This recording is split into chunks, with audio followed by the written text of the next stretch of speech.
Maharashtra Congress committee द्वारा आयोजित जनसंघर्ष यात्रा चंद्रपूर जिल्ह्यातील मूल शहरात दाखल झाली। यावेळी त्यांचे स्वागत करण्याकरिता हजारोंच्या संख्येने काँग्रेस कार्यकर्ते उपस्थित होते।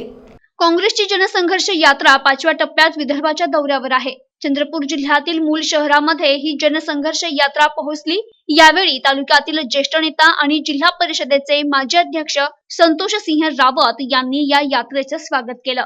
यावेळी काँग्रेसचे विधानसभेतील उपगटनेते विजय वडेट्टीवार, काँग्रेसचे प्रवक्ते अतुल लोंढे, आमदार आशिष देशमुख, चंद्रपूर जिल्हा महिला काँग्रेस अध्यक्षा चित्रा डांगे, संजय मारकवार, घनश्याम एनुरकर, विनोद कांबळे, संदीप कारंवार, वैशाली पुल्लावार तसेच तालुक्यातील हजारोंच्या संख्येने काँग्रेस कार्यकर्ते यावेळी उपस्थित होते। या प्रसंगी विजय वडेट्टीवार यांनी केंद्र सरकार आणि राज्य सरकारवर जोरदार टीका केली। तसेच या सरकारनं जनतेला धोका दिल्याचा आरोप करत शेतकऱ्यांचा विश्वासघात करत असल्याचा आरोप देखील यावेळी केला। येत्या लोकसभा आणि विधानसभा निवडणुकीत जनता यांना यांचा रस्ता दाखवून देईल असा टोला देखील त्यांनी यावेळी मारला।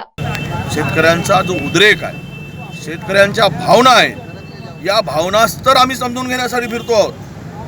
कुठे मिळाला हमी भाव, कुठे मिळाला दीडपट हमी भाव। शेतकऱ्याला सांगितलं की आम्ही शेतकऱ्याच्या मालावर दीडपट हमी भाव देऊ।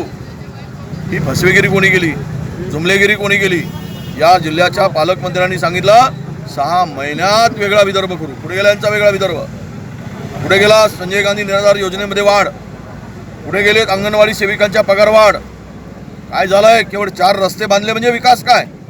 सामान्य माणसाची घरची चूल पेटली पाहिजे, ही काँग्रेसची भूमिका होती। भारतीय जनता पक्षाची सरकार आहे। केवळ 4.5 वर्षे यांनी जुमले वाटण्याचंच काम केलं आहे। सामान्य जनतेमध्ये काही यांच्या योजनाचा, यांच्या धोरणाचा, या सरकारचा काही फायदा झाला नाही। शेतकऱ्यांच्या आत्महत्येमध्ये प्रचंड वाढ झाली, बेरोजगार परेशान झाला आहे, व्यापारी उद्ध्वस्त झालेला आहे आणि गोरगरीब माणूस, सामान्य माणूस, दीन दलित, आदिवासी यांना बर्बाद करण्याचं काम या राज्य सरकारने आणि केंद्रातल्या सरकारने केलं आहे। मुख्यमंत्री या गावात येतात उद्घाटनाला शाळेच्या, आणि बाजूला 10 किलोमीटरवर 5 किलोमीटरवर एक शेतकरी आत्महत्या करतो आणि फास लावून त्याचं प्रेत लटकलं असतं।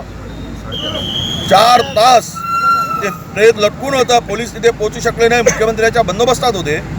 ही भावना आहे का या लोकांची शेतकऱ्याप्रती? दुसरे मुख्यमंत्री असते तर हा कार्यक्रम रद्द केला असता आणि शेतकऱ्याच्या दारात जाऊन उभे राहिले असते। आज भारतीय राष्ट्रीय काँग्रेस पक्षाची वतीनं जनसंघर्ष यात्रा गडचिरोलीला जात असताना मूलमध्ये त्यांची एक थोडीशी आम्ही सत्कार केलो आणि या अनुषंगाने आम्हाला गर्व आहे काँग्रेस पक्षाचा। आज शेतकरी हवालदिल झाला आहे, युवकांना काम नाही आहे, हे जनतेच्या समोर ठेवण्यासाठी संघर्ष यात्रा पक्षानं काढलेली आहे। मला एकच म्हणायचं आहे जनतेला, कारण कुठंतरी हा भेदभाव करणाऱ्या पक्षाला भारतीय जनता पार्टीला खाली खेचण्याची वेळ आज आलेली आहे।